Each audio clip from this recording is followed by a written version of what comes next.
कांग्रेस दल तरफ कांग्रेस प्रतिष्ठा दिवस आज 28 तारीख 28 डिसेम्बर आज दिन एखा 140 वर्ष तले कांग्रेस दल प्रतिष्ठा होता से ये प्रतिष्ठा दिवस को मन करवार लगी आज युव कांग्रेस कांग्रेस कर्मी माने सर्वसाधारण माने रक्तदान करुछन जेनटा कि लोक मानू पेसेंट मानू जो माने हॉस्पिटल रे जो मान को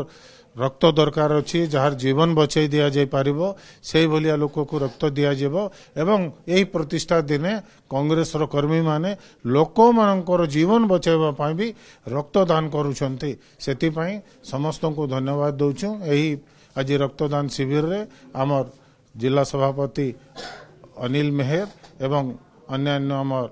देगारू भाई एसन जन्म एवं सब कांग्रेस कर्मी आसछंती जो माने रक्तदान करूछंती समस्त को धन्यवाद दउछि। इतार द्वारा गोटे प्रेरणा जीव बा राहुल जी जे प्रेरणा रे प्रेरित होई एही युव माने जो माने रक्तदान करूछंती आज प्रतिष्ठा दिवस रे समस्त को मु धन्यवाद देबा के चाहे।